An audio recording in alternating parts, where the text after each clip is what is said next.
Oh man, I don't think people are going to be happy with these rankings this week.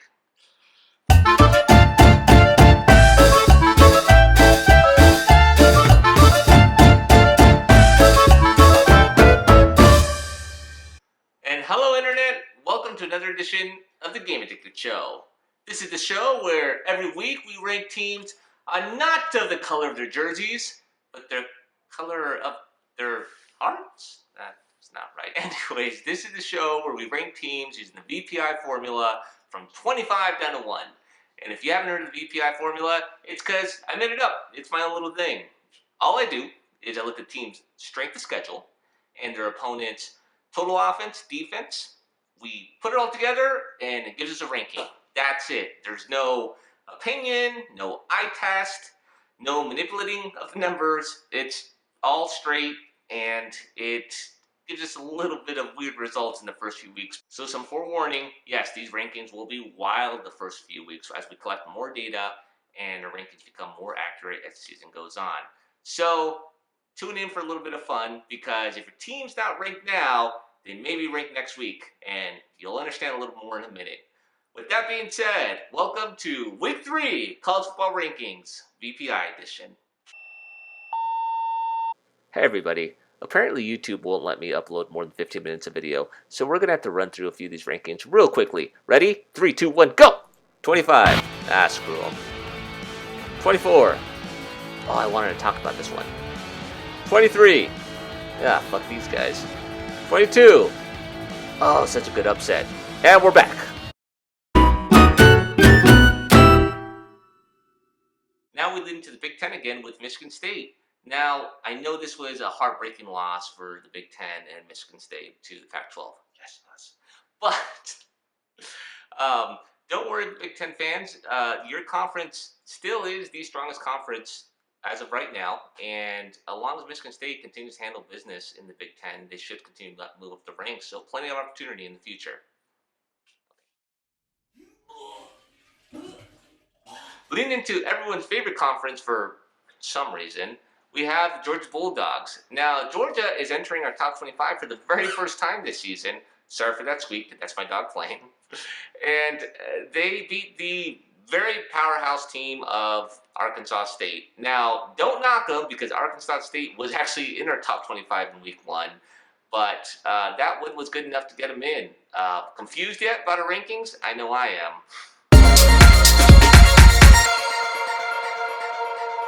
North Carolina is next on our list. They actually dropped 3 spots from where they were last week at number 16, now down to number 19. Now, fortunately for them, they lost to another top 25 team in Wake Forest, so the loss wasn't too detrimental to the rankings, but with a strong ACC schedule ahead, they look to bounce back and hopefully continue to rise up the ranks. Colorado, are you kidding me? After last week, I put my whole career on the line to defend you guys, and this is how you repay me? You go and you blow it against Air Force? Did they even run the option up there? I don't even know. I didn't even bother watching the game. I thought it was a lock, but... Okay, so this is a school I really want to dive into, and that's with USC. And normally I don't give USC that much attention for certain reasons, but they present a really interesting case this week, because if you remember last week, we had them ranked as high as number 6. And this week, they dropped all the way to number 17. Now, you might be thinking, was the upset by BYU really that impactful to the rankings? Partly. But the other part of the story we have to look at is Stanford. Now, USC had a huge upset over Stanford last week, and it really boosted them in the rankings. But what we come to learn this week is that Stanford just got obliterated by UCF, dropping USC's strength of schedule. See, this is part of the reason I wanted to do these rankings, because I'm not claiming that these rankings are perfect by any means, or they're the end-all of all rankings and this should be the only way. But what I am presenting is that we do have to account for team strength of schedule, the production of their opponents on total offense and defense, to get a better look at a team overall. So in certain cases where we might gauge them to be a little more productive and higher ranked than they probably should be. Now, I'm not saying USC doesn't have time to recover, but I am saying what we learned this week is that maybe they're in a little more trouble than we thought. Here we are with UCF, the only team that actually matches exactly with the AP rankings or ESPN. I can't remember which one I saw them in. Here they are at number 16, huge win over Stanford. Last week we actually had you guys ranked number 22. We respected you. But this week you moved up a few spots up to 16. So again, this is a team I really want to pay attention to. If they keep winning, I'd be real curious to see if they have an argument to make into the playoffs. So what do you guys think? Do you think UCF can keep this going and maybe make an argument for the playoffs? So we'll see. Hawaii, the Rainbows, you warriors out in your beautiful islands. You finally got your comeuppance. You couldn't beat up on the Pac-12 every week. So here, Washington finally took care of business. But here's what's interesting.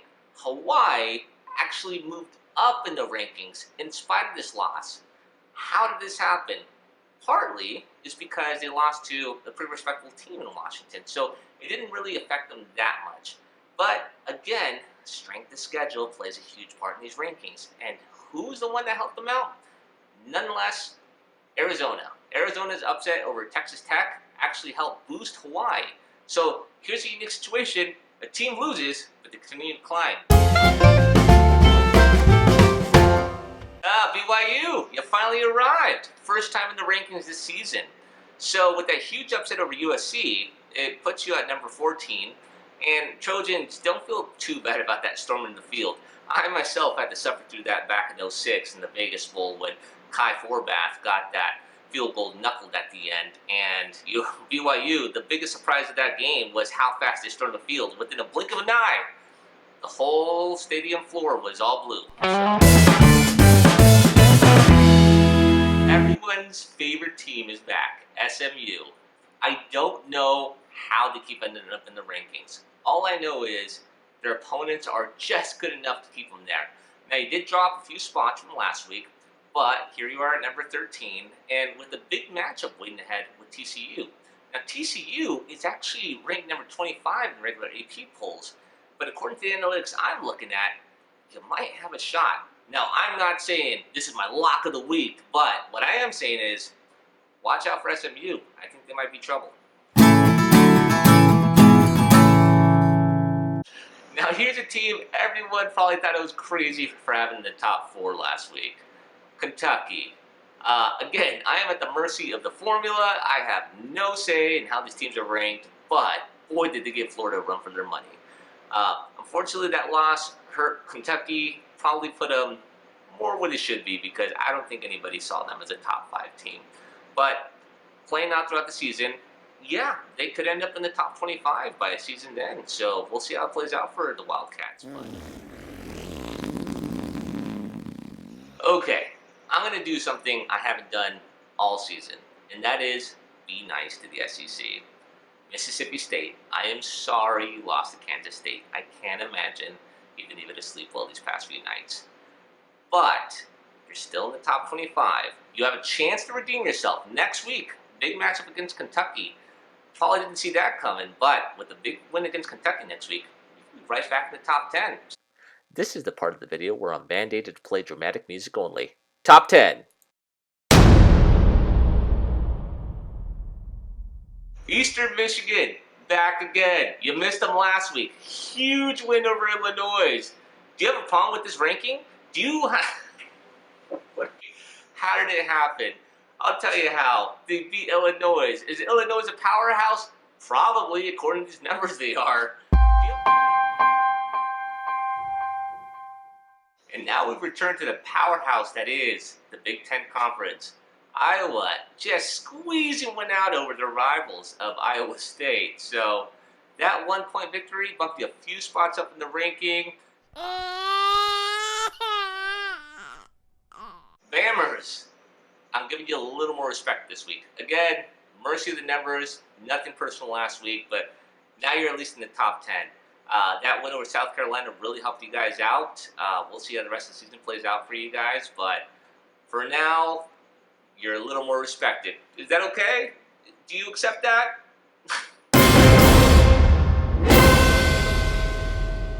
Wait. Don't close out the channel. I can explain. Okay, so Clemson, yes, they were ranked number 1 last week in our rankings. Purely coincidence it worked out that way. What happened is, even though they won, the reason they dropped so many spots actually has to do with their strength of schedule. What happened? Texas A&M. Texas A&M only has a victory over a winless Texas State and Lamar, which is a Division II school.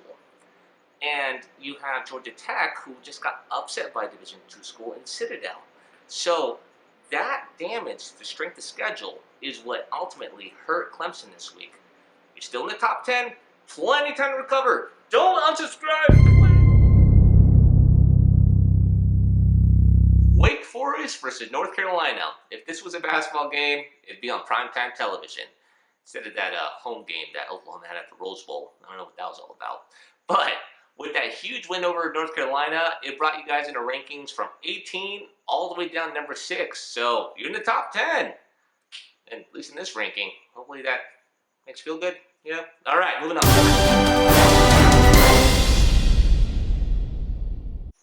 Notre frickin' Dame. Back in the top 25. The reason you guys were booted out last week actually had to do with your bye week. We just didn't have enough data to be able to place you in the top 25. But with that monstrous victory over the powerhouse that is New Mexico, I mean, is there any more team to be feared more in the Mountain West than New Mexico? I don't believe so, and neither should you. Congrats, Notre Dame, top 10.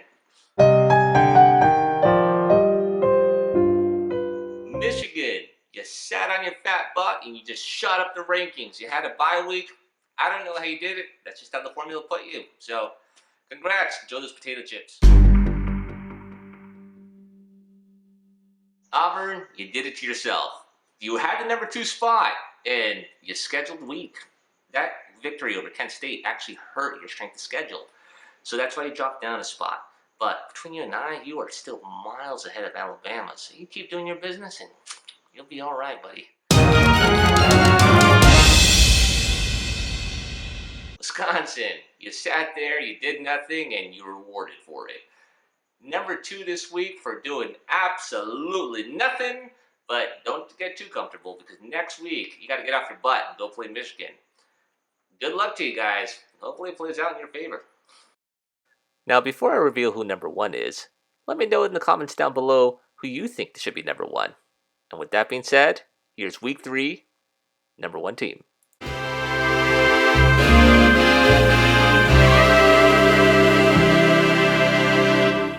So last week, I was left a little nice comment from a certain Buckeye fan about calling this formula stupid. Would you still think it's stupid? You're number 1 now.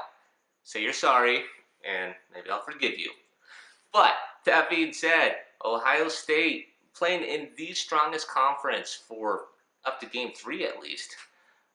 Most of the non-conference games are already wrapped up. There's still a few stragglers, but for the most part, as long as the Big Ten continues to take care of business, there's no reason why they can't continue as number 1 conference for the rest of the season. So congrats to the Big Ten, and congrats to you Buckeyes. You're number 1 this week. And that concludes another top 25 ranking using the VPI formula. So what'd you think of this week's formula? Did your team get enough respect? Did I not respect them enough? Please leave me a comment. Let me know what you think. Again, I am at the mercy of the data. I have no input, no biases, just straight commentary on things I kind of know about, but not really. But what we're going to start seeing is over the next few weeks, as we collect more and more data, these teams are going to start reflecting more of what we see out there in the major polls and even the playoff committee. You'll see their top 25 rankings probably contain a lot of the same teams we're showing here as the weeks go on.